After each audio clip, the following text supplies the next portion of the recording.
يا أيها الذين آمنوا اتقوا الله وقولوا قولا سديدا يصلح لكم أعمالكم ويغفر لكم ذنوبكم ومن يطع الله ورسوله فقد فاز فوزا عظيما. قال النبي صلى الله عليه وسلم: لقنوا موتاكم لا إله إلا الله. رواه مسلم.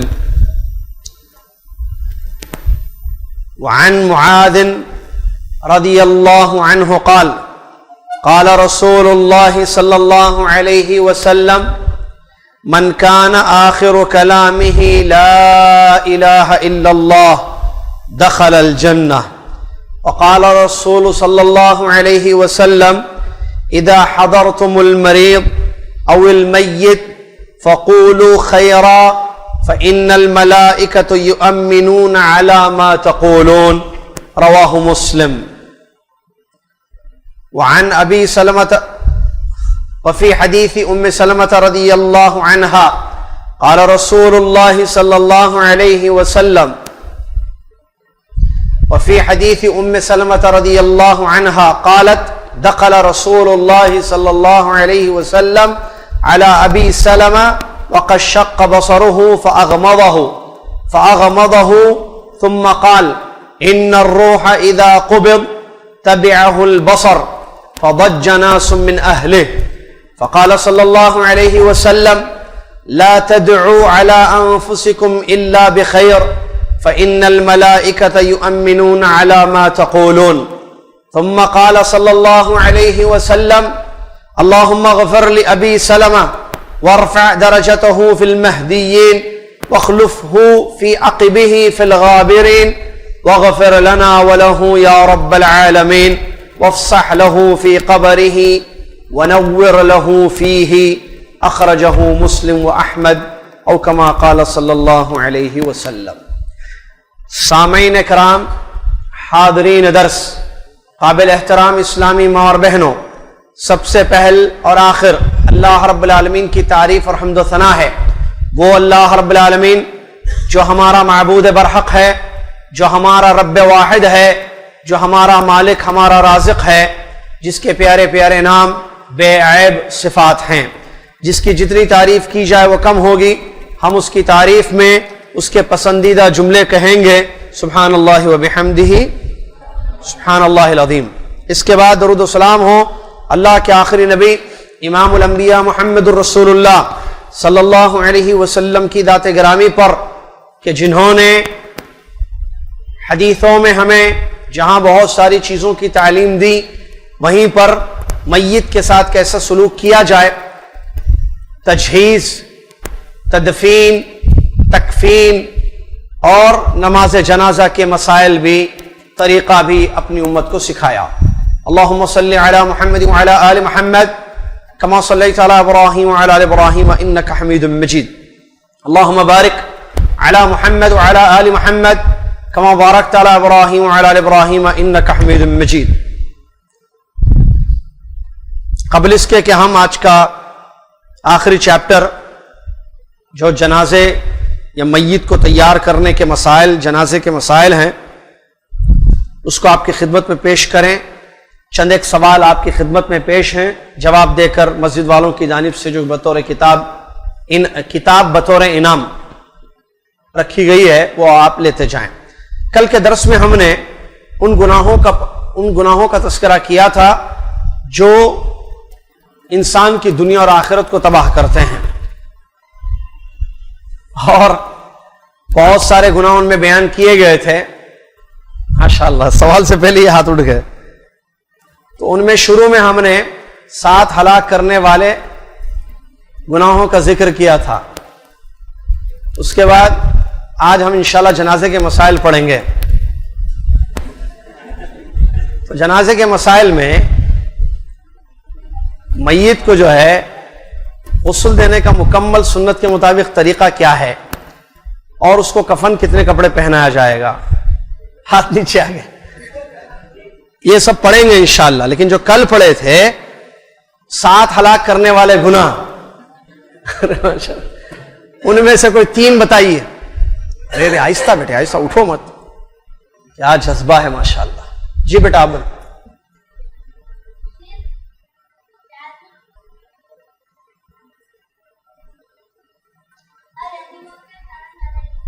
یتیموں کا مال کھانا. آئیے, شرک, جادو, یتیم کا مال کھانا. آپ تین بھی نہیں کرتے نا؟ شاید انگلش ہی میں ہے کتابیں, کوئی بھی ایک کتاب ملا کے, اردو انگلش. شاباش.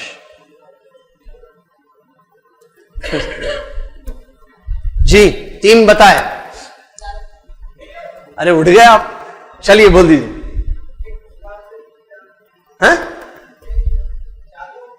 بتا دیا بچہ تین بتایا, آپ بھی تین بتائیے. جی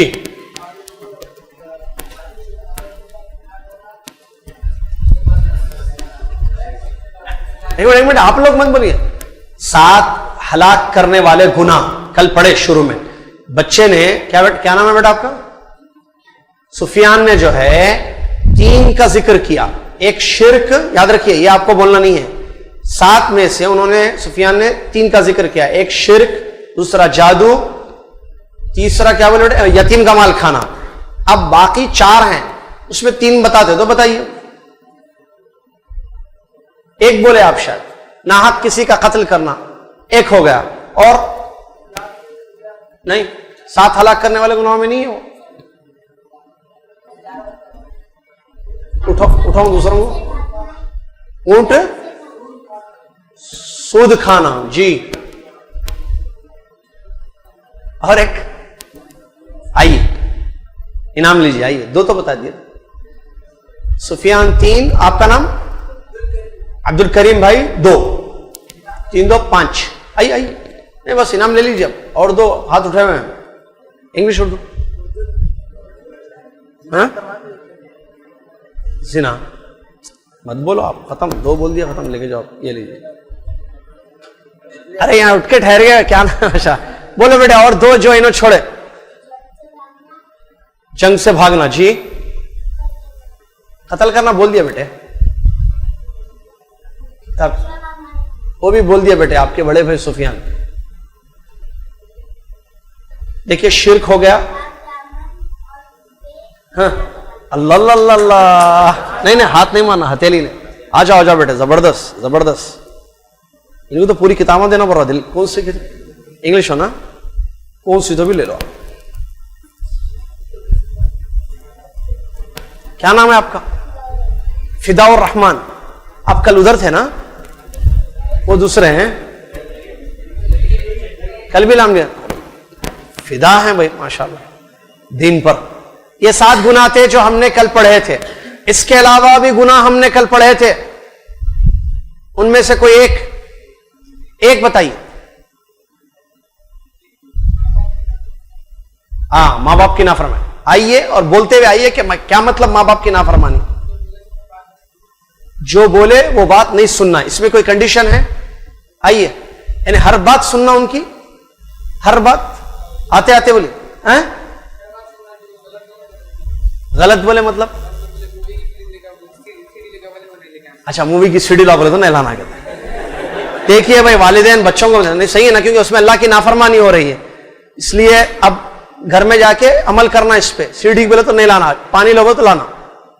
سیڈی بولے تو مووی کی, قرآن کی سیڈی بولے تو لگانا ہوتا. کون سا ہونا لے لیجیے. جی ہاں 7 ہو گئے ختم. اور بھی گناہ ہم پڑھے تھے کل, اس میں سے ایک وہ بولے جھوٹی گواہی نہیں دینا. آئیے صحیح انگلش. آپ بیٹھ جاؤ بیٹا, انعام لے لیا آپ بس. جی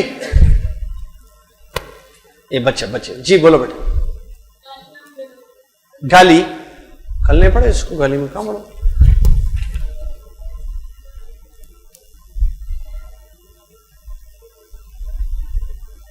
کل کہاں نہیں پڑھے تھے نا کل. جی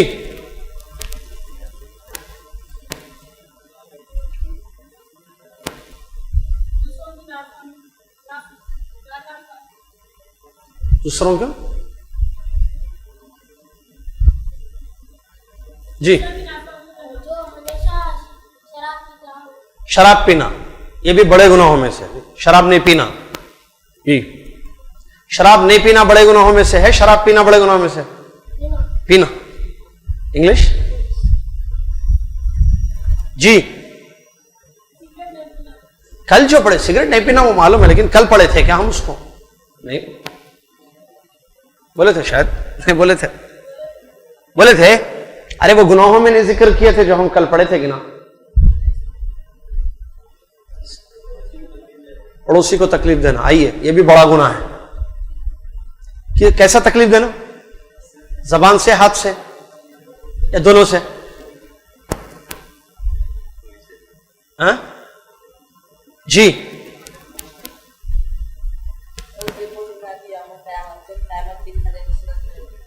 یہ تو حدیث کا ترجمہ سنا رہے. گناہ کیا ہے اس میں؟ الظلم ظلمات یوم القیامہ, ٹھیک ہے حدیث ہے یہ. گناہ کیا ہے اس میں جو اس حدیث میں ذکر کیا گیا ہے؟ نہیں حدیث پڑھے اس میں کیا ہے نہیں معلوم. ظلم قیامت کے دن اندھیرے کے صورت میں ہوگا, ٹھیک ہے یہ تو ترجمہ ہے حدیث کا. تو گناہ کیا ہے اس حدیث سے؟ کیا معلوم ہو رہا آپ کو؟ وہ بولو بیٹے, ظلم نہیں کرنا بولو بس, وہ سمجھ آپ سمجھے حدیث کو. یہ بھی ہے, یہ لے لیجیے. جی ہاں بیٹے, چھوٹا بچہ اٹھا, بولو بیٹا کیا بول رہا؟ شغل خوری کرنا. آئیے بیٹے صحیح جواب دیکھیں, کل بتائے تھے یہ بھی. انگلش مالے بیٹا, جائیے بیٹے. غیبت کرنا, آ جائیے زبردست. چلیے ذرا میت کو تیار کر لیں گے. ہاں کیسا دکھ رہا ہے بولے تو؟ کل ہم سب ہونے والے ہیں. یہ اللہ بچائے بھائی, اللہ بچائے. نہیں گناہ بہت ہے, کتابیں ختم ہو گئی. گناہ ہے وہ شراب پینا, جوا کھیلنا, بہت ہے بہت ہے, صحیح ہے. لیکن اب ہم ذرا میت کے پاس جائیں گے. ذرا آخری چیپٹر چل رہا ہے جو کہ بہت ہی اہم ہے. اللہ تعالیٰ مجھے اور آپ کو موت سے پہلے, موت کے بعد کی زندگی کو سنوارنے کی توفیق عطا فرمائے. اللہ رب العالمین نے قرآن میں فرمایا یا ایھا الذین آمنوا اتقوا اللہ ولتنظر نفس ما قدمت لغد واتقوا اللہ ان اللہ خبیر بما تعملون. اے ایمان والو اللہ سے ڈرو اور کل کے لیے تم نے کیا بھیجا ہے دیکھ لو. اے ایمان والو اللہ سے ڈرو اور ہر نفس یہ دیکھے کہ اس نے کل یعنی قیامت کے دن کے لیے کیا بھیجا ہے.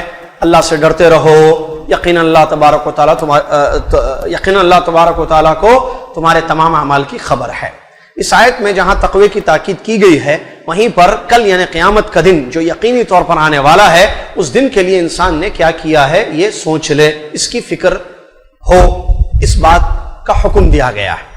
قیامت آنے والی ہے اور سلف نے فرمایا من ماتا قامت قیامتہ, جس کی موت ہو گئی اس کی قیامت شروع ہو گئی. بڑی قیامت تو آنے والی ہے لیکن جو مر جائے اس کی قیامت تو شروع. اور قیامت اور موت یہ سب ہمارا ایمان ہے کہ یہ سچ ہیں, ہونے والے ہیں. انسان دنیا میں مر جاتا ہے. پچھلے سال کتنے لوگ رمضان میں تھے, اس سال رمضان میں نہیں ہیں. ہم جو اس سال رمضان میں ہیں کیا پتہ آئندہ سال رمضان تک رہیں گے یا نہیں رہیں گے. تو موت یقینی معاملہ ہے.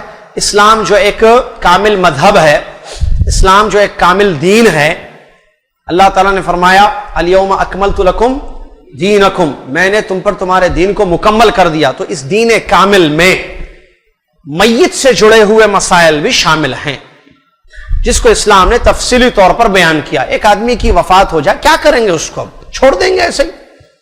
موت یقینی ہے, اس کو کیا کریں گے آخر, اس کے ساتھ کیسا سلوک کیا جائے. اب کیا کریں اس کو, جو ہمارا بھائی تھا یا ہماری بہن تھی, مسلمان بہن مسلمان بھائی مر گئے, تو اس کے لیے جو تجہیز المیت, میت کو تیار کرنا پہلے مرحلے تک پہنچانے کے لیے. قیامت کے مراحل میں پہلا مرحلہ کیا ہے, قبر. موت کے بعد قبر تک اس کو پہنچا دینا خیریت سے. اس سلسلے میں کچھ کام کرنے پڑتے ہیں, اس کو تجہیز کہتے ہیں, تیاری, جس میں جو ہے مرنے سے پہلے, مرنے کے بعد کے مسائل, مرنے سے پہلے تلقین ہوتی ہے اس کی, ٹھیک ہے, لا الہ الا اللہ کی تلقین کرنا. اس کے بعد جو ہے اگر اس کی موت ہو جائے. ٹھیک ہے, تو جو ہے کچھ کام ہے جو سنت نے بیان کیے, حدیثوں میں بیان کیے, وہ کام اس کے ساتھ کرنا, جیسے آنکھ بند کرنا وغیرہ ہے, ابھی ہم پڑھ رہے ہیں اس سب کو. ٹھیک ہے, اس کے بعد جو ہے ایک اہم مسئلہ شروع ہوتا ہے, وہ ہے غسل, اس کا غسل دینا, اس کو غسل دینا. ٹھیک ہے, میت کو نہلانا جس کو عام اردو میں کہا جاتا ہے, اس کا ایک طریقہ کار ہے نہلانے کا بھی, کس طریقے سے نہلایا جائے گا. پھر جو ہے مرد ہو تو کیسے نہلائیں گے, عورت ہو تو کیسے نہلائیں گے, پھر نہلائیں گے کون. ٹھیک ہے, اسی طریقے سے جو ہے پھر بچہ بھی ہو سکتا ہے, میت بڑا آدمی نہیں بلکہ چھوٹا بچہ بھی ہو, تو اس کے لیے کیا معاملہ ہے. بہرحال, اور اس کے بعد جو ہے کفن پہنانا, ان کو مرد کو کتنے کپڑے پر, عورت کو کتنے کپڑے پر کفن پہنانا بچے کو.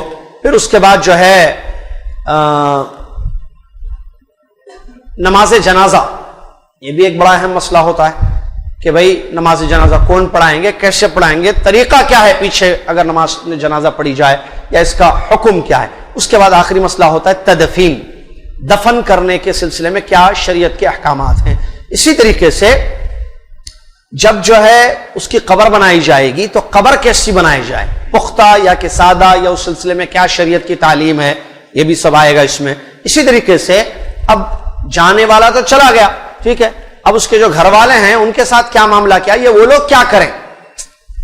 ٹھیک ہے, پرسہ دینا ہے ان کو, تو پرسہ کیسے دیا جائے گا, کتنے دن دیا جائے گا, اس کا کیا طریقے گا.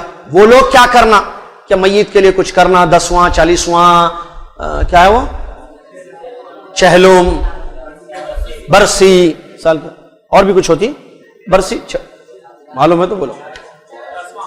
یہ سب چیزیں انشاءاللہ ہم پڑھیں گے. پھر آخر میں جو ہے کیا جو ہے میت کے قبر کی طرف ہم جا سکتے ہیں, میت کی یاد آ جائے تو کیا قبرستان کی زیارت کی جا سکتی ہے یا نہیں. یہ سارے مسئلے ہم انشاءاللہ اس چیپٹر میں پڑھیں گے. تو شروع کرتے ہیں.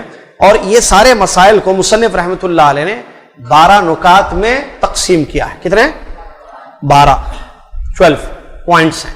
آج 6 پڑھیں گے, کل 6 پڑھیں گے انشاءاللہ. ٹھیک ہے, اس کے بعد انشاءاللہ آپ کو پروجیکٹر پر ہم ایک ویڈیو دکھائیں گے. کیا دکھائیں گے؟ ایک ویڈیو دکھائیں گے جس میں غسل دینے کا طریقہ اور کفن پہنانے کا طریقہ آپ دیکھیں گے. یہاں پڑھیں گے آج اور کل, اور اس کے بعد انشاءاللہ ایک دن مقرر کریں گے جس میں ہم دکھائیں گے.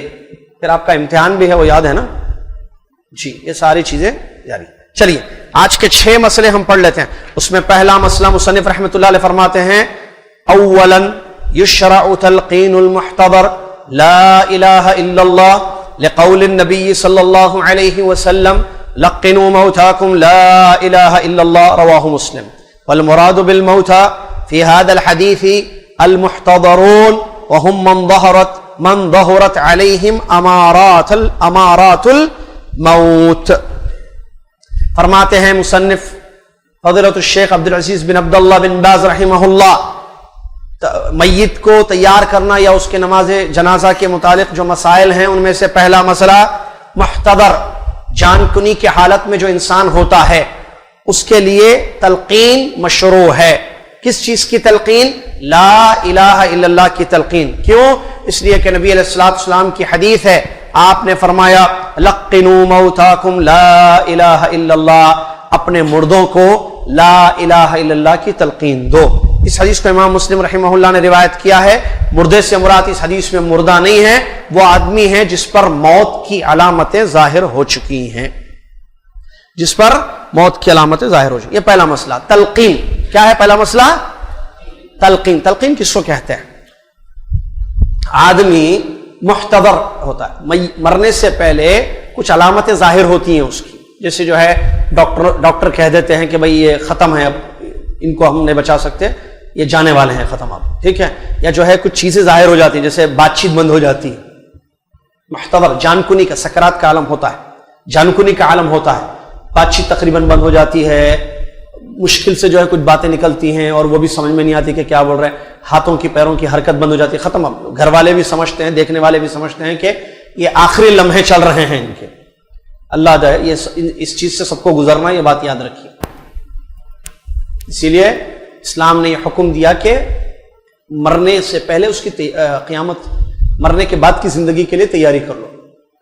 آدمی کل کی پرسوں کی اور بیٹی کی شادی کی، بیٹے کی شادی کی، 2 سال بعد کی پلاننگ کرتے ہیں، زندگی کا بھروسہ نہیں، کب آنکھ بند ہو جائے، اب میں 10 ڈر سے مر سکتا ہوں نہیں مر سکتا ہوں، نہیں بولنا کالی زبان، کہاں ہے کالی، سب کی زبان سب بیکار کی بات ہے، خواہش نہیں کرنا مرنے کی، لیکن میں بھی اب بھی مر سکتا ہوں، کل بھی مر سکتا ہوں، میں کب مر رہا ہوں مجھ کو نہیں معلوم، ٹھیک ہے، آپ کب مریں گے آپ کو نہیں معلوم، ٹھیک ہے، سب کو خواہش ہوتی ہے زندہ رہنے کی، موت سے سب کو ڈر ہوتا ہے، ہماری خواہش ہوتی ہے کیا، سب کو ہے، لیکن کب کس کی موت آئے گی یہ تو اللہ ہی بہتر جانتا ہے، یہ ضروری نہیں ہے کہ بڈھا ہی مرے، معلوم ہے نا، بچے بھی مرتے ہیں، عورتیں بھی مرتی ہیں، جوان لوگ بھی مرتے ہیں، کھاتے کھاتے بھی مرتے ہیں، چلتے چلتے بھی مرتے ہیں، پیتے پیتے بھی مرتے ہیں، بیٹھے بیٹھے بھی مرتے ہیں، نماز پڑھتے پڑھتے مرتے ہیں، فلم دیکھتے دیکھتے بھی مرتے ہیں، پیتے پیتے بھی مرتے ہیں، لوگ کب کیسے مر جاتے ہیں اللہ اعلم۔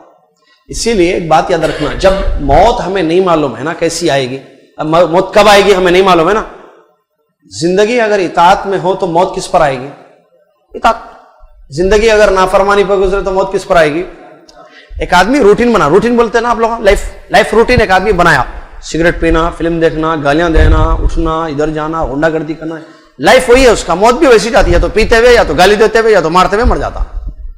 ایک آدمی پابند ہے، نماز، اللہ سے ڈرنے والا، اچھی بات بولنے والا، اچھے کام کرنے والا، اچھی بات بولنے والا، اچھے کام کرنے والا، یہ کام اس نے اپنی ایک روٹین لائف کی بنائی ہے، تو یا تو اچھی بات بولتے ہوئے، یا اچھی بات کی تیاری کرتے ہوئے، یا اچھا کام کرتے ہوئے، یا اچھے کام کی تیاری یا اچھے کام کی نیت کرتے ہوئے موت آ جاتی۔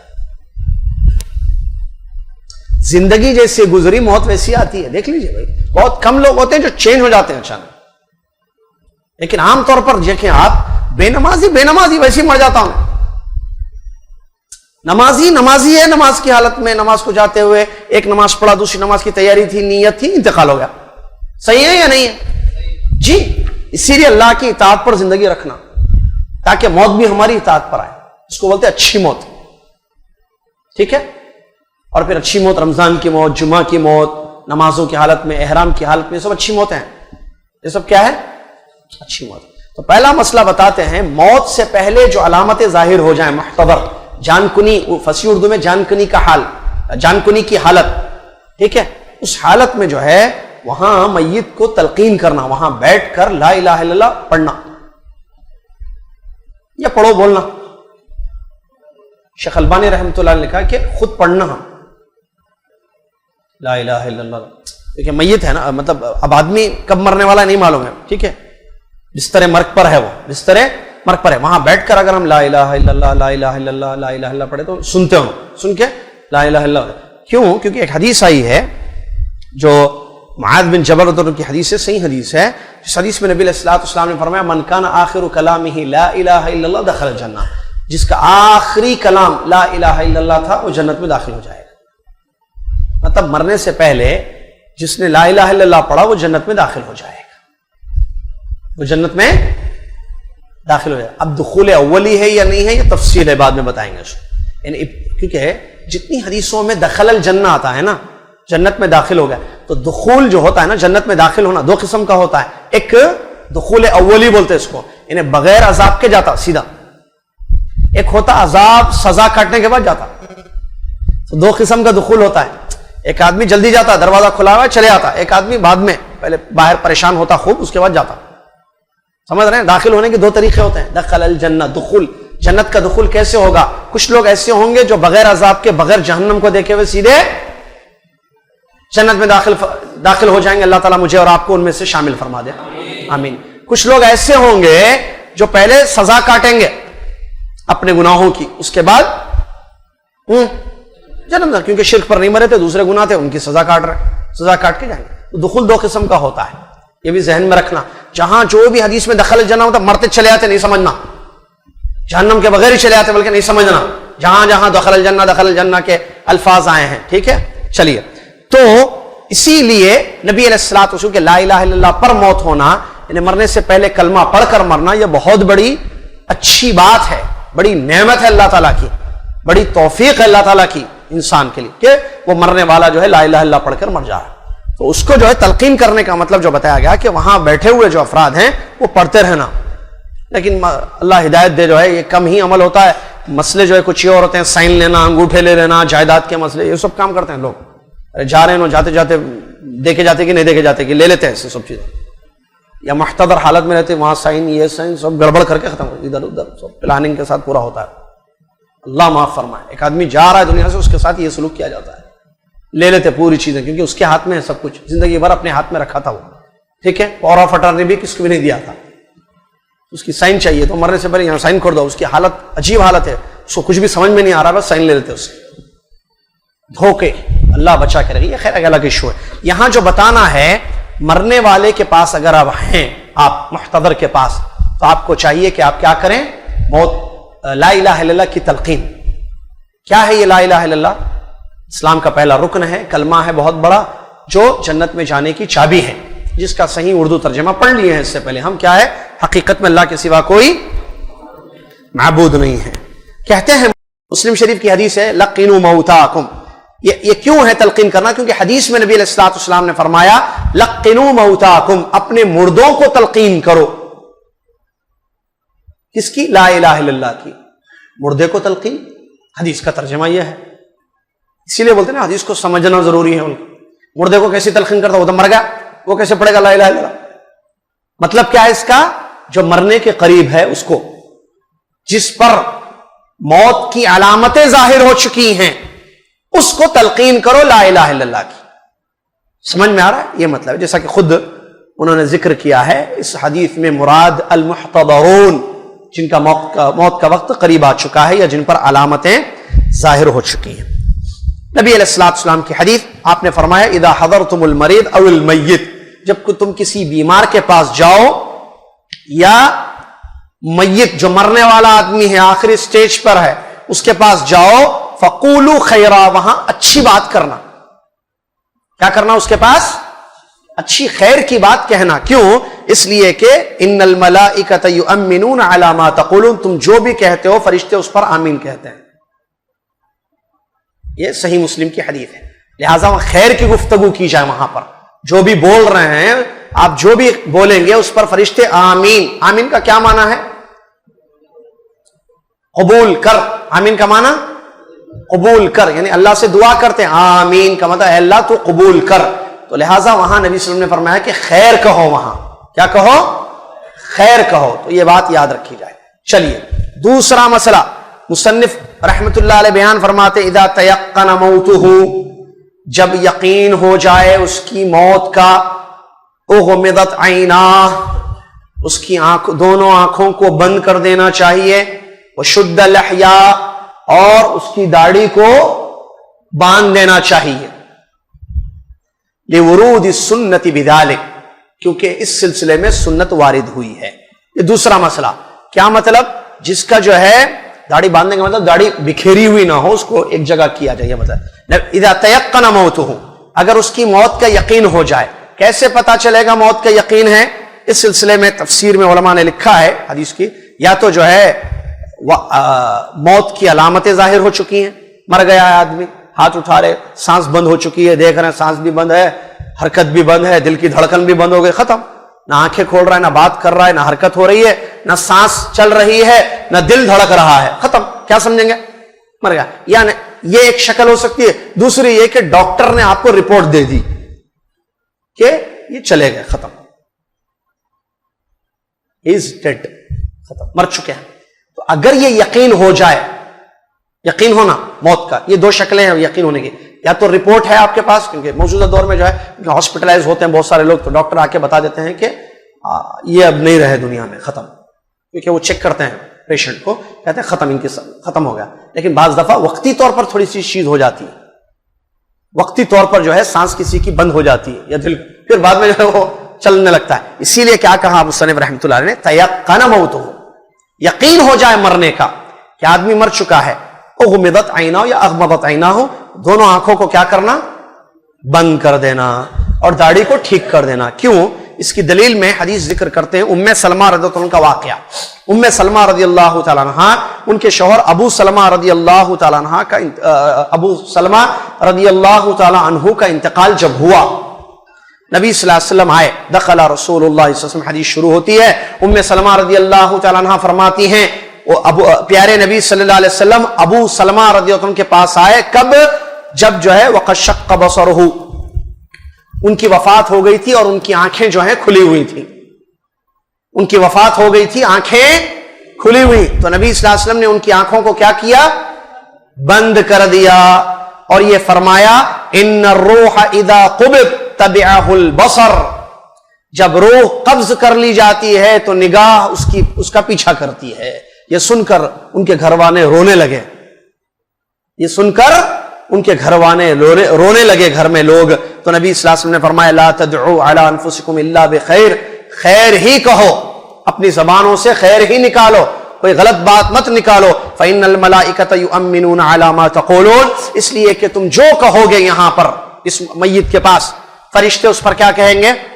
آمین۔ پھر نبی صلی اللہ علیہ وسلم نے دعا فرمائی اللہم اغفر لی ابی سلمۃ، اے اللہ تو ابو سلمہ کی مغفرت فرما دے، وارفع درجتہ فی المہدیین، اور ان کے درجات کو مہدیین میں بلند فرما دے، اور جو ہے ان کے پیچھے جو ہے جو ان کے اہل و عیال ہیں ان کے لیے خیر رکھ دے، اور ہم کو اے اللہ اور ان کو سب کو اے رب العالمین تو معاف فرما دے، اور وافسح لہ فی قبرہ، اور ابو سلمہ کی قبر کو کشادہ کر دے اے اللہ، ونور لہ فیہ، اور ابو سلمہ رضی اللہ عنہ کی قبر کو منور کر دے۔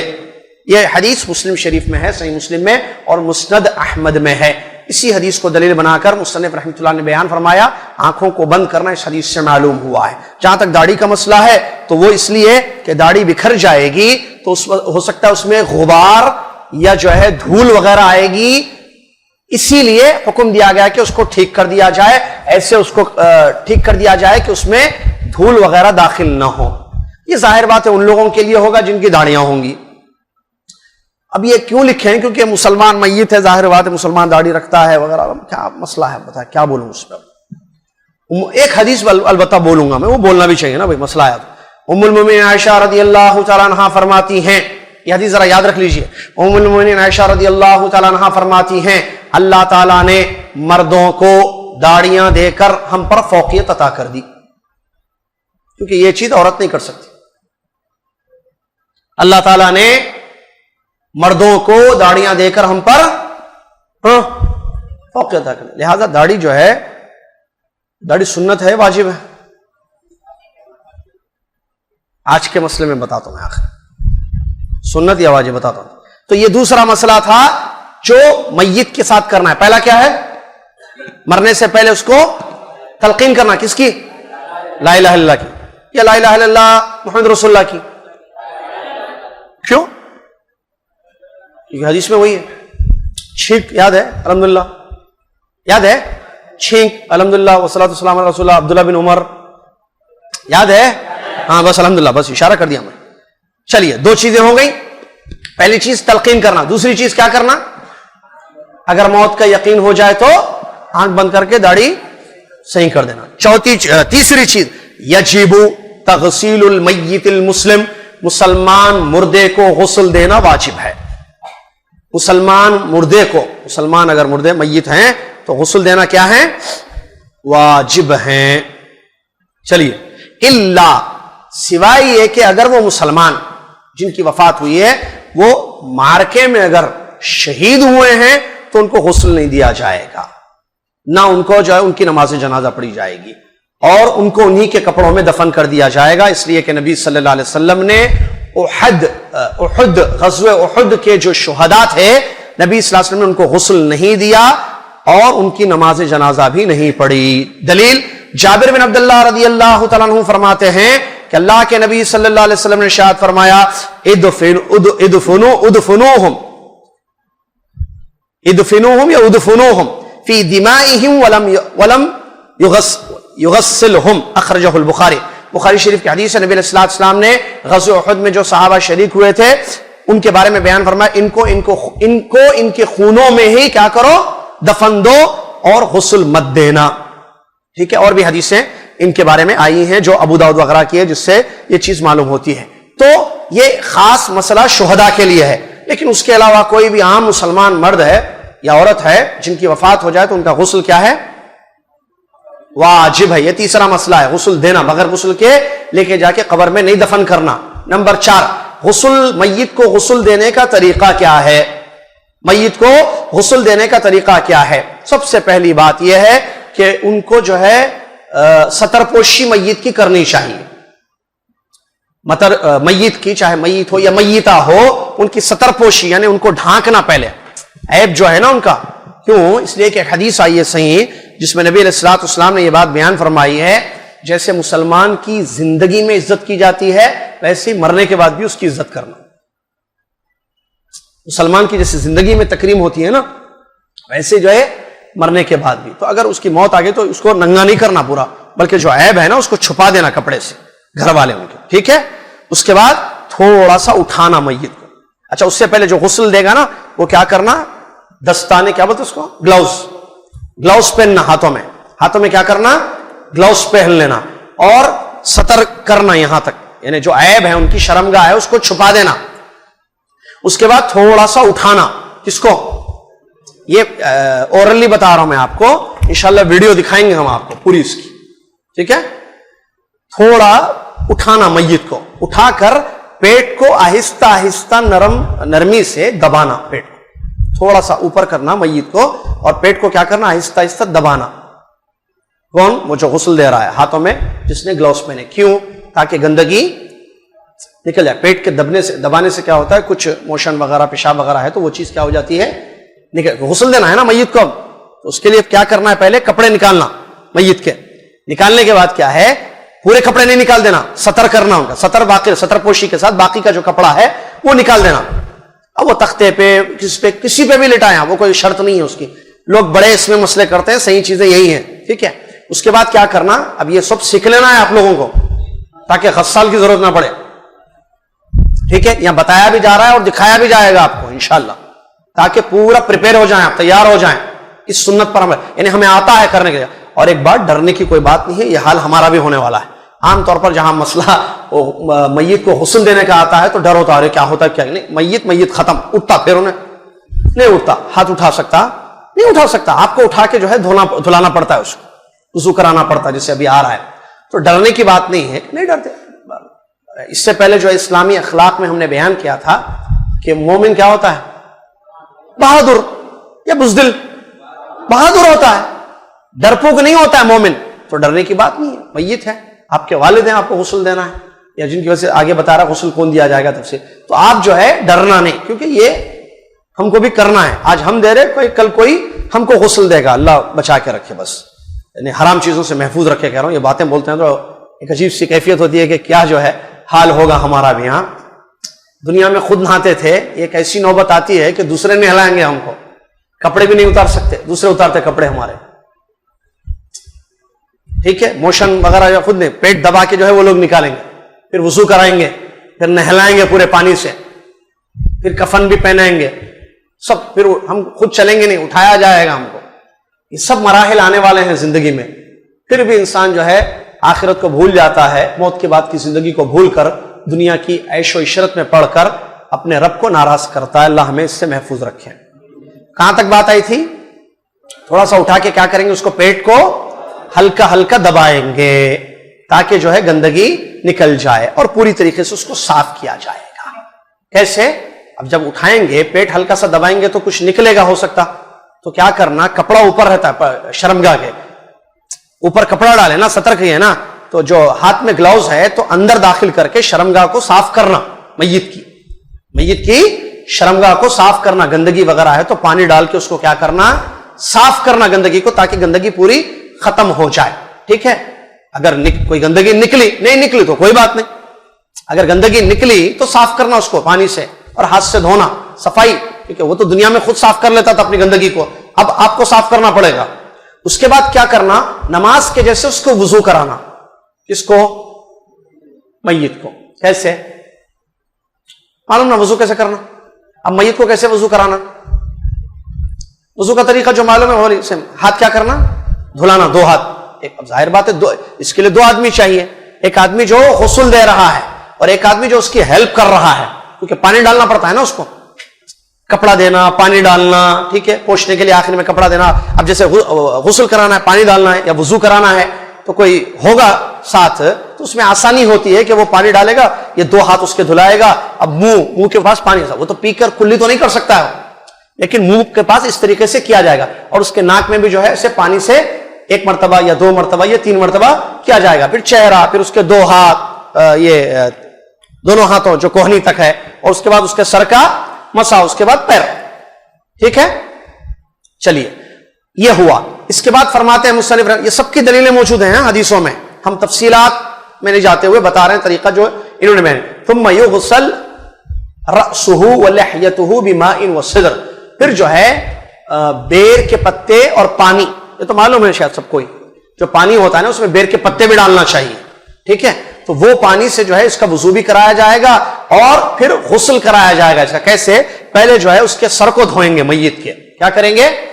سر کو اور داڑھی کو پانی سے جو ہے، جس پانی میں بیر کے پتے بھی ہیں اس سے اچھی طریقے سے سر کی صفائی ہوگی.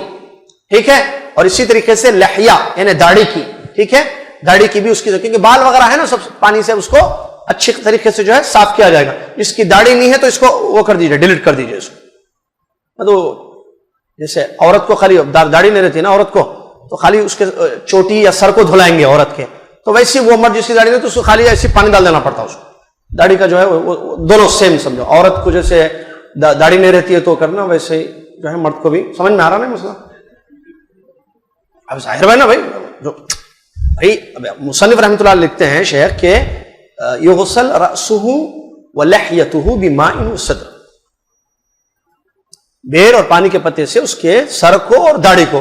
سر تو رہتا ہے ہر ایک کا، ہر مرد کا، داڑھی ہر مرد کی نہیں رہتی، اصلی مرد کی رہتی تو رجال کی رہتی، تو اوورال ویسا کرنا اس کا. ثم یغسل شقه الایمن، پھر اس کا داہنا حصہ، اب یہ غسل ہو رہا ہے، طریقہ غسل بتایا جا رہا ہے، اس کا داہنا حصہ ہے نا، دایاں بازو، رائٹ سائڈ، اس کو دھوئیں گے پانی سے. اور یہ جو کہتے ہیں مصنف رحمۃ اللہ علیہ کا لفظ بتاؤں، بیر اور پانی، لیکن اگر بیر نہ ملے تو کچھ اور بھی چیز، کوئی بھی چیز چلے گا. اگر بیر کے پتے اویلیبل نہیں ہیں، ویسے ماشاءاللہ ہوتے ہیں. اس کی بھی دلیلیں ہیں سب کی، بخاری کی حدیث ہے اغسلوہ بماء وسدر، پانی اور بیر کے پتوں سے اس کو غسل دو، یہ نبی صلی اللہ علیہ وسلم کی حدیث ہے. چلیے ٹھیک ہے، تو پھر کہاں تک پہنچے تھے ہم؟ دائیں بازو، رائٹ سائڈ جو ہے نہلایا جائے گا، یا پانی سے اس کو صاف کیا جائے گا یا نہلایا جائے گا. ثم الایسر، پھر پلٹانا میت کو. ظاہر ہے پلٹانے کے لیے کیا یہ ہیلپ کرے گا، ایک آدمی ساتھ ہے نا، تو وہ جو یہ سب آپ کو ویڈیو میں بتائیں گے ہم انشاءاللہ. تو ایسے اٹھا کر جو اس کے دائنے طرف کے حصے، جیسے یہ ہے، یہ حصہ ہے نا، یہ پورا اس کو آدمی کو اگر رکھیں تو یہ رائٹ سائڈ ہے، یہ لیفٹ سائڈ ہے نا، تو باڈی کا جو رائٹ سائڈ ہے یہ پورا، یہ پہلے اس کو دھلانا، پہلے جس میں یہ سر تو پہلے دھو دیے، داڑھی بھی کا ہو گیا، یہ حصہ ہے باڈی کا، اور یہ ران اور پیر یہ دھلائیں گے اس کو پانی سے. اچھا، اس کے بعد پھر اس کو ایسے پھر کروٹ کریں گے تاکہ لیفٹ حصہ اس کو اوپر آ جائے، تو یہ حصہ لیفٹ حصہ پورا اس کو دھلایا جائے گا. کذالک، اسی طریقے سے ایسے ہی دھلاتے رہیں گے ہم اس کو، ایک مرتبہ یا دو مرتبہ یا تین مرتبہ ہمیشہ جو ہے. اور ہر مرتبہ جو یا ایک یا دو یا تین کہہ رہے ہیں، اس کی دلیل بھی ذکر کی گئی ہے، بخاری مسلم کی حدیث ہے. نبی علیہ الصلوۃ والسلام نے فرمایا 3 مرتبہ یا 4 مرتبہ، 3 مرتبہ یا 5 مرتبہ یا 7 مرتبہ، طاقت جو ہے نا 1 یا 3 یا 5، اس طریقے سے پانی سے غسل دو. کب تک؟ جب تک کہ تمہیں پتہ نہ چلے کہ اس کی صفائی مکمل ہو نہ گئی ہو. اور کہتے ہیں مصنف رحمۃ اللہ علیہ، یمر فی کل مرۃ یدہ، یا یمر فی کل مرۃ یدہ علی بطنہ، ہر مرتبہ یعنی ایک مرتبہ نہلائے، پھر دوسری مرتبہ پانی نہلائے، پھر تیسری مرتبہ، ہر مرتبہ اس کے پیٹ کو جو ہے ہلکے سے دبایا جائے گا، تاکہ کچھ گندگی باقی رہ گئی ہے جو شروع میں دبانے سے نہیں نکلی ہو. یہ حرکت ہو رہی ہے نا، اب رائٹ سائڈ لیفٹ سائڈ دھو رہے ہیں اس کو، تو اس وجہ سے اس کی کچھ گندگی ہو تو وہ بھی نکل جائے، یہ جو ہے وہ کہہ رہے ہیں. اور فرماتے ہیں آگے فَإِنْ خَرَجَ مِنْهُ شَيْءٌ، تو اگر اس پیٹ کو ہلکے سے دبانے سے کوئی چیز نکل جاتی ہے تو اس کو صاف کر دیا جائے گا. پھر اس کے بعد کیا ہے، روئی جو ہے اس کی اس جگہ کو بند کر دیا جائے گا روئی سے، تاکہ کوئی اور چیز نہ نکل جائے، جیسے خون وغیرہ ہوتا ہے. ٹھیک ہے، گندگی نکل گئی، صاف کر دیا، اس کے بعد جو ہے اس راستے کو کس سے بند کر دیا آپ نے؟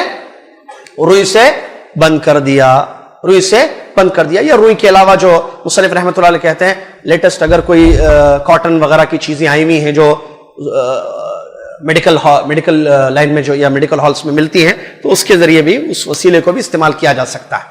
اس کے بعد جب وَيُعِيدُ وُضُوءَهُ، مصنف رحمۃ اللہ فرماتے ہیں یہ نہلانے کے بعد اس کے بعد پھر اس کا وضو کرایا جائے گا. ایک مرتبہ شروع میں کرائے تھے نا، اس کے بعد نہلائے اس کو پورا، نہلانے کے بعد اس کو دوبارہ وضو کرایا جائے گا. اس کے بعد دیکھا جائے گا اگر 3 مرتبہ غسل دینے سے پانی سے اس کی پوری صفائی ہو گئی ہے تو ٹھیک، ورنہ جو ہے 5 تک غسل دیں گے ہم طاقت، یعنی اور 2 مرتبہ ایکسٹرا غسل دیا جائے گا اس کو، مطلب پانی سے سیم ایسے ہی جو بتایا گیا طریقہ.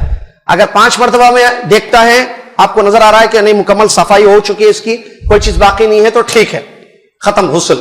نہیں تو 7 مرتبہ بھی اس کا غسل دیا جا سکتا ہے.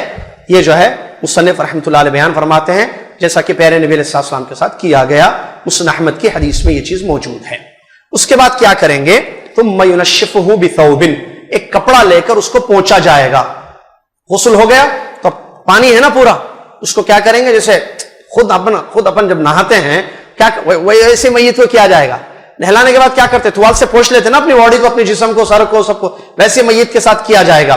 اس کے بعد جو اس کے جوڑ ہیں میت کے, وہاں جو ہے خوشبو رکھی جائے گی, اور سجدے کی جگہ پر بھی. سجدے کی جگہ کیا ہے, یہ پیشانی, یہاں بھی, اور جوڑ سے مراد کیا کیا ہیں, یہ ہے, یہ جوڑ ہیں, یہ بغلے ہیں, اور یہ کیا بولتے اس کو, گھٹنے کے نیچے کا جو حصہ ہوتا ہے, یہ بھی جوڑ ہے نا, یہ گھٹنے کے 2 گھٹنوں کے حصے جو جوڑ ہے, یہ جوڑ ہے, یہ 2 بغل جوڑ ہے, یہ حصہ, یہ جوڑ ہے.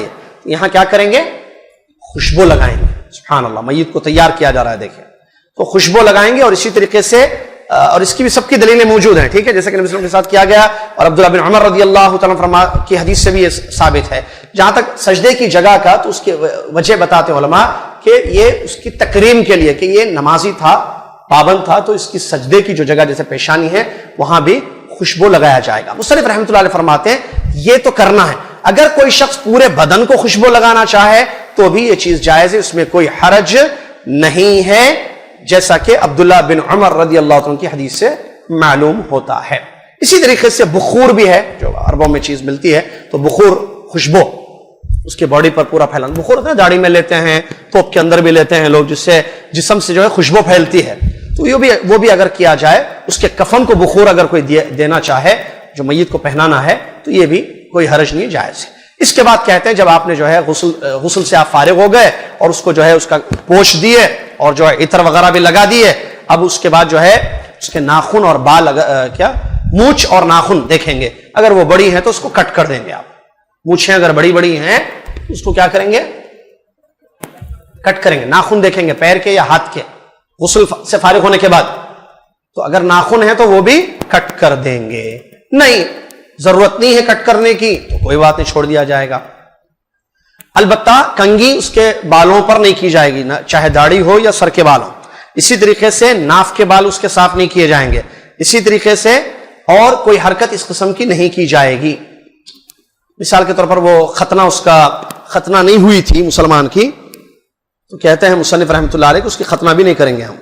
کیوں, اس لیے کہ اس کی کوئی دلیل نہیں ملتی ہے. کہتے ہیں مصنف رحمۃ اللہ علیہ, شیخ بن باز رحمۃ اللہ فرماتے ہیں ان چیزوں کی دلیل, یعنی کنگھی کرنے کی, سر کو یا داڑھی کو, اسی طریقے سے ناف کے بال نکالنا یا ختنہ کرنا, یہ سب چھوڑ دیا جائے گا, کیونکہ اس کی دلیل نہیں ملتی ہے, اس کی دلیل نہیں ملتی ہے. جہاں تک عورت کا تعلق ہے تو اس کے بالوں کی 3 چوٹیاں بنا کر اس کے پیٹ کے پیچھے ڈال دیا جائے گا, جیسا کہ ام عطیہ رضی اللہ عنہ کی حدیث سے ثابت ہے, جس حدیث کو امام بخاری, امام مسلم رضی اللہ تعالیٰ عنہما نے بیان فرمایا. امام بخاری, امام مسلم رحمہم اللہ نے, رضی اللہ عنہ میں بولنا جائز ہے, کوئی حرج نہیں ہے, رحمہم اللہ نے کی حدیث سے ثابت ہے, جس میں ام عطیہ رضی اللہ عنہ فرماتی ہیں کہ ہم نے جو ہے 3 چوٹیاں بنا کر پیچھے ڈال دیا تھا, جیسا کہ نبی صلی اللہ علیہ وسلم نے ہمیں حکم دیا تھا. کتنے مسئلے ہوئے,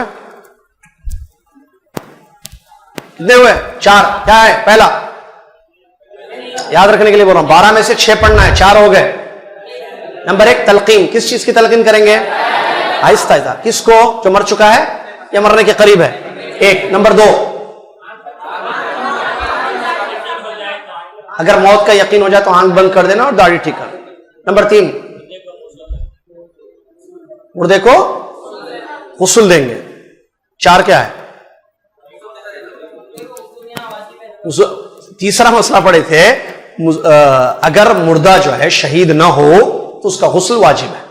ایسے بولنا, اگر مردہ مسلمان, میت, مردہ نہیں میت بولو نا, اچھا دیتا, مردہ بولو تو عجیب دکھ رہا, حالانکہ جائز ہے, وہی ورڈ اردو کا ہی ہے, میت بولو نا ذرا, اچھے ورڈز.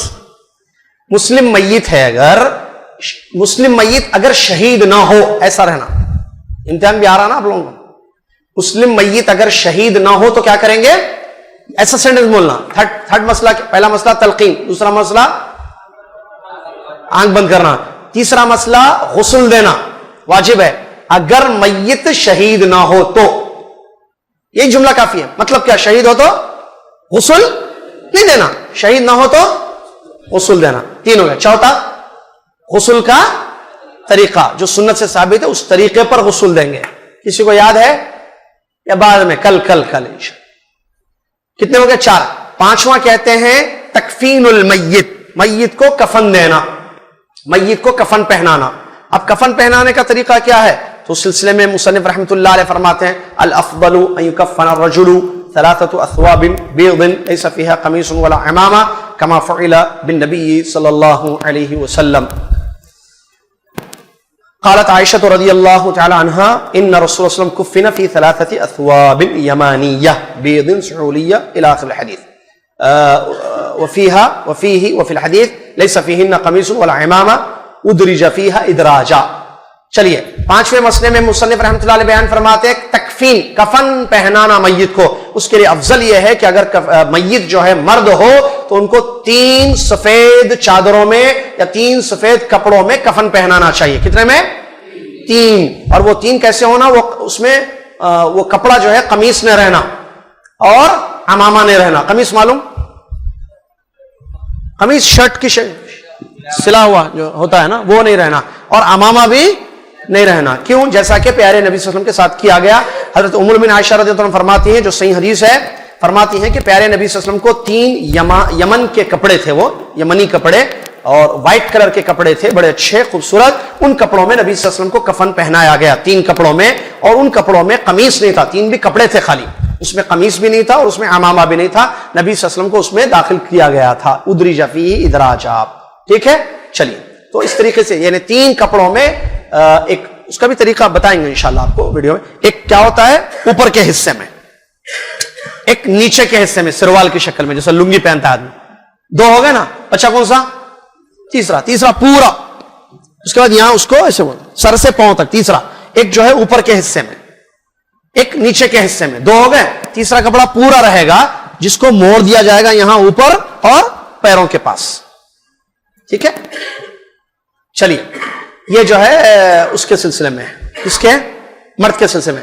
عورت کا جہاں تک مسئلہ ہے, کتنے کپڑوں پر کفن پہنا جائے گا عورت کو؟ 5. اس کی کیا شکلیں ہوں گی؟ ایک درع ہوگی جو میکسی کی شکل میں ہوتی ہے, ایک. نمبر 2 اوڑھنی, دوپٹہ یا اوڑھنی. نمبر 3 شلوار. اور نمبر 4 اور 5 2 کپڑے, 2 چادریں. تو یہ 5 ہوں گی. نمبر 1 میکسی کی شکل میں, درع جس کو بولتے ہیں عربی میں. نمبر 2 دوپٹہ اوڑھنی بالوں کے لیے. ٹھیک ہے. نمبر 3 شلوار. اس کے بعد 2 چادریں اور ہوں وائٹ, جس سے جو ہے پورا ان کو کفن پہنایا جائے گا. جہاں تک بچے کا تعلق ہے, اگر بچہ میت ہو تو مصنف رحمۃ اللہ علیہ بیان فرماتے 1 کپڑے سے لے کے 3 کپڑے تک لڑکے کو کفن پہنایا جائے گا. 1 کپڑے میں بھی چھوٹا بچہ ہے, ٹھیک ہے, بالکل اس کو 1 میں بھی کر سکتے ہیں یا 2 میں بھی کر سکتے ہیں یا 3 بھی کر سکتے ہیں بچے کو. ٹھیک ہے, 1 یا 2 یا 3. جہاں تک بچی ہے چھوٹی تو کہتے ہیں قمیص اور 2 چادریں. چھوٹی بچی اگر مر گئی تو ایک اوپر سے پہنائیں گے اور 2 چادروں میں پورا اس کو لپٹ دیں گے. اس کے بعد مصنف رحمۃ اللہ علیہ فرماتے ہیں, ذرا غور سے سنیے, واجب کیا ہے تمام میتوں میں, مرد ہو یا عورت ہو یا کیا ہو, بچہ ہو, سب کے لیے 1 کپڑا واجب ہے. کیا ہے واجب؟ سنت یہ ہے کہ مرد 3 عورت کو 4, لیکن واجب کیا ہے؟ 1 تو, اور وہ بھی کیسا ہونا؟ یستورو جمیع المیت, ایسا بڑا 1 کپڑا واجب ہے جو پورے جسم کو ڈھانک دے, چاہے مرد ہو یا عورت ہو یا. لیکن اذا کان المیت محرما, اگر کہتے ہیں اگر احرام کی حالت میں کسی کی وفات ہو گئی میت کی تو 2 چادریں احرام کی ہوتی ہیں, تو اس کا مسئلہ کیا ہے؟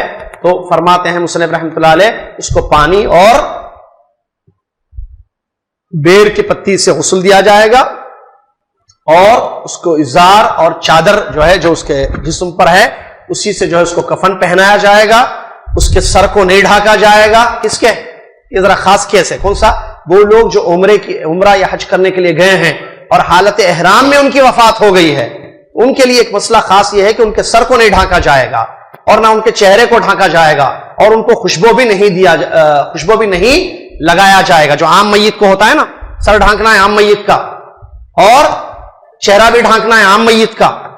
عام میت جو محرم حالت احرام میں نہیں ہے, اور خوشبو بھی لگانا ہے جیسے ابھی تھوڑی دیر پہلے بڑھے. لیکن احرام کی حالت میں اگر وفات ہوئی تو یہ کاموں سے, ہم 3 کاموں سے اپنے آپ کو بچائیں گے. میں 3 کام نہیں کریں گے اس کے لیے, نہ سر ڈھانکیں گے اس کا, نہ چہرہ ڈھانکیں گے, نہ خوشبو لگائیں گے. کیوں؟ اس لیے کہ قیامت کے دن وہ لبیک پڑھتا ہوا اٹھے گا. اللہ اکبر. اس لیے کہ نبی صلی اللہ علیہ وسلم نے بیان فرمایا, سنیے حدیث عبداللہ بن عباس رضی اللہ تعالیٰ عنہ کی حدیث ہے, بینما رجل واقف بعرفہ اذ وقع عن راحلته فوقصته. کیا ہوا؟ عرفات میں ایک واقعہ ہوا تھا, صحیح بخاری صحیح مسلم. عرفات میں ٹھہرتے ہیں نا لوگ, دعائیں کرتے ہیں, تو ایک آدمی کھڑا ہوا عرفات میں دعا کر رہا تھا حالت احرام میں. عرفات میں سارے حاجی حالت احرام میں ہوتے ہیں. تو کیا ہوا, وہ اپنی اونٹنی سے گر گیا, وہ اونٹنی سے گر گیا اور اونٹنی نے اس کو کچل دیا, وہیں اس کی وفات ہو گئی. تو پیارے نبی صلی اللہ علیہ وسلم کے پاس بات گئی, تو نبی علیہ الصلوۃ والسلام نے فرمایا, سنی حدیث, اغسلوہ بماء وصدر وکفنوہ فی ثوبین. نبی صلی اللہ علیہ وسلم نے فرمایا پانی اور بیر کا پتا ملا کر اس کو غسل دو, اور 2 چادروں میں 2 کپڑوں میں اس کو کفن پہناؤ. ولا تحنتوا, خوشبو مت لگاؤ. اور ایک روایت میں ہے کہ اس کو خوشبو مت لگاؤ اور اس کے سر کو مت ڈھانکو, اس کے چہرے کو مت ڈھانکو. فإنه يبعث يوم القيامة ملبيا, اس لیے کہ قیامت کے دن وہ لبیک پڑھتا ہوا اٹھے گا. اس حدیث کو امام بخاری امام مسلم رحمہ اللہ نے روایت کیا. کیوں؟ اچھی حالت میں اس کی موت ہوئی ہے, اور حالت احرام میں سر ڈھانکنا, چہرہ ڈھانکنا مرد کے لیے, خوشبو لگانا کیا ہے؟ منع ہے. تو میت بھی ہو جائے تو اس کو چھوڑ دیں گے ہم, یہ چیزیں اس کے ساتھ نہیں کیا جائے گا. چلیے, اسی طریقے سے آگے مصنف رحمۃ اللہ فرماتے ہیں, اگر عورت حالت احرام میں اس کی وفات ہو گئی ہو تو اس کو بھی خوشبو نہیں لگایا جائے گا, اور اس کے چہرے کو نہیں ڈھانکا جائے گا, اور اس کے ہاتھوں کو نہیں ڈھانکا جائے گا, جیسے کہ اس کا ذکر اس سے پہلے گزر چکا ہے. کتنے مسئلے ہو گئے؟ 5. آخری مسئلہ آج کے درس میں چھٹا, احق الناس بغسلہ. اب یہ غسل دینے سب سے زیادہ حق کس کا ہے؟ سنیے غور سے. کون جو ہے میت کو غسل دے گا, مرد ہو یا عورت؟ یا اسی طریقے سے کون نماز جنازہ پڑھائے گا؟ اسی طریقے سے کون دفن کرے گا؟ غسل, نماز اور دفن, اس کا حق زیادہ کس کے پاس شریعت کی روح سے؟ اگر کسی میت نے کسی کے لیے وصیت کی ہو تو سیدھے ہاتھ سے میت نے وصیت کی, جیسے مرنے سے پہلے انسان سے دیکھو اگر میں مر جاؤں تو میرا غسل فلاں صاحب دینا. آدمی بول رہا ہے فلاں مولانا میرا غسل دینا, فلاں میرے دوست غسل دینا, وصیت ہے اس کی, تو وہی حق اس کا زیادہ ہے.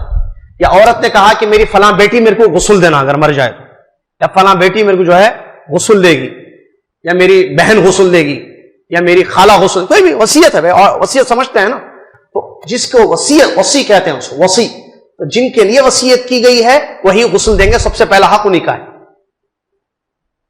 اور مرد ہو تو نماز جنازہ بھی پڑھانا انہی کا مسئلہ ہے, عورت تو نماز جنازہ نہیں پڑھائے گی اگر وصیت نہیں کی کسی نے. اچھا, وصیت کے متعلق سنیے, دلیل دیتے ہیں. جیسا کہ ابو بکر صدیق رضی اللہ تعالیٰ عنہ نے وصیت کی تھی کہ ان کی بیوی ان کو غسل دے گی, اور وہ ہیں اسماء بنت عمیس الخثعمیہ رضی اللہ تعالیٰ عنہ. ابو بکر صدیق رضی اللہ عنہ کی وصیت تھی کہ میری وفات کے بعد مجھے غسل میری بیوی دے گی, تو اسی پر عمل ہوا. یہ حدیث کہاں ہے؟ موطا امام مالک, معلوم امام مالک رحمۃ اللہ کی کتاب ہے موطا, اس میں. اسی طریقے سے انس بن مالک رضی اللہ عنہ نے بھی وصیت کی تھی کہ ان کو ابن سیرین غسل دیں گے رحمہ اللہ. انس بن مالک رضی اللہ عنہ نے ابن سیرین کے متعلق وصیت کی تھی کہ وہ غسل دیں گے, تو یہ بھی دلیل ہے اس بات کی. اسی لیے شیخ بن باز رحمۃ اللہ فرماتے ہیں اگر میت نے وصیت کی ہے کسی کے لیے تو وہی زیادہ حق رکھتا ہے کہ اس کو غسل دے گا اور نماز جنازہ پڑھائے گا. اگر نہیں ہے تو والد فرسٹ. کون ہے؟ مرنے والے کے والد, مرد کی بات ہے. والد نہ ہو تو دادا. ایسا ہو سکتا والد نہ ہو دادا ہو سکتا. دادا اچھا کھائے ماشاءاللہ, اللہ نے زندگی رکھی تھی ان کی, والد کا انتقال ہو گیا, بچے کے دادا ہیں. ایک آدمی مر گیا جس کے والد کا انتقال ہو گیا, پہلے ہی دادا ہیں, اگر وصیت نہیں ہے تو غسل کون دیں گے؟ دادا غسل دے سکتے ہیں؟ دے سکتے ہیں, طریقہ معلوم ہونا, لیکن مسئلہ ہوئی ہے جو بھی ہوتا ہے. یا نہیں, ثم الاقرب فالاقرب, یا اس کے قریب رشتہ دار جو جیسے بیٹا, والد بھی نہیں ہے دادا بھی نہیں ہے, بیٹا ہے کیا, بیٹے کا بیٹا ہے کیا, اس طریقے سے جو قریب سے رشتہ دار ہیں وہ غسل دیں گے اور نماز جنازہ پڑھائیں گے. یہ کس کے بارے میں ہے؟ کہ حق الرجل، مرد کا اگر مسئلہ ہے، اگر عورت کا معاملہ ہے تو اگر عورت نے کسی کے لیے وصیت کی تھی تو وہ سب سے زیادہ حق رکھتی ہیں کس چیز کا؟ غسل دینے کا، غسل۔ اگر وصیت نہیں کی کسی عورت نے تو ماں، مرنے والی کی ماں دیکھا جائے، ماں نہیں ہو تو دادی، دادی نہ ہو تو پھر عورتوں میں جو قریب سے رشتے ہیں ان کو دیکھا جائے گا۔ اس کے بعد مصنف رحمۃ اللہ علیہ فرماتے ہیں کیا میاں بیوی ایک دوسرے کو غسل دے سکتے ہیں؟ جی ہاں، فرماتے ہیں کہ بالکل، وَلِلزَّوْجَيْنِ أَن يُغَسِّلَ أَحَدُهُمَا الْآخَرَ، میاں بیوی کو غسل دے سکتا ہے، بیوی میاں کو بھی غسل دے سکتی ہے۔ دلیل سنیے، ام المؤمنین عائشہ رضی اللہ عنہ کی حدیث ہے، فرماتی ہیں لو كنت استقبلت من امری ما استدبرت ما غسل النبی صلی اللہ علیہ وسلم غیر نسائه، اگر ہمیں پہلے ہی معلوم ہو جاتا تھا تو ہم جو ہے نبی صلی اللہ علیہ وسلم کو غسل دینے کی اجازت نہیں دیتے ان کی بیویوں کے علاوہ کسی اور کے لیے۔ یہ ابو داؤد اور ابن ماجہ کی حدیث ہے۔ اسی طریقے سے دوسری حدیثیں بھی ہیں دلیل، جیسے کہتے ہیں کہ ابو بکر صدیق رضی اللہ عنہ کو، جیسے کہ ابھی میں نے بیان کیا، حدیث سے ثابت ہے کہ ابو بکر صدیق رضی اللہ عنہ کو ان کی بیوی اسماء بنت عمیس الخثعمیہ رضی اللہ تعالیٰ نے غسل دیا تھا۔ کون ہے یہ اسماء بنت عمیس الخثعمیہ؟ بہت پہلے زمانے میں مکہ میں انہوں نے اسلام قبول کیا تھا اور اپنے شوہر جعفر رضی اللہ عنہ کے ساتھ انہوں نے ہجرت کی تھی۔ پھر جعفر رضی اللہ عنہ جب شہید ہو گئے تو ابو بکر صدیق رضی اللہ تعالیٰ عنہ نے ان سے شادی کی، ٹھیک ہے، ابو بکر صدیق رضی اللہ عنہ نے ان سے شادی کی، بیوہ تھی وہ۔ تو پھر لما ماتا، پھر ابو بکر صدیق رضی اللہ عنہ کی جب وفات ہو گئی، علی رضی اللہ تعالیٰ عنہ نے ان سے شادی کی، ان سے اسماء بنت عمیس الخثعمیہ رضی اللہ تعالیٰ عنہ سے۔ تو انہوں نے کیا کیا تھا؟ ابو بکر صدیق رضی اللہ عنہ کی وفات کے بعد ان کو غسل دیا تھا، تو بیوی نے شوہر کو غسل دیا۔ اسی طریقے سے علی رضی اللہ عنہ، معلوم ہے نا، علی بن ابی طالب رضی اللہ عنہ، ان کو ان کی بیوی فاطمہ رضی اللہ تعالیٰ عنہ نے غسل دیا، جیسا کہ ابن المنذر میں یہ روایت آئی ہے۔ اس سے معلوم ہوا شوہر بیوی کو غسل دے سکتا ہے، بیوی شوہر کو غسل دے سکتی ہے۔ یہ 6 مسائل تھے جو آج کے درس میں آپ کی خدمت میں پیش کیے گئے ہیں۔ مزید 6 مسائل انشاءاللہ کل ہم پڑھ لیں گے، جس سے جو ہے یہ کتاب ختم ہو جائے گی انشاءاللہ۔ اللہ سے دعا ہے اللہ تعالیٰ مجھے، آپ کو اور دنیا کے تمام مسلمانوں کو اس بات کی توفیق عطا فرمائے کہ ہم سنت کا علم حاصل کریں، حدیثوں کو سمجھیں اور اسی کے مطابق عمل کریں۔ آمین۔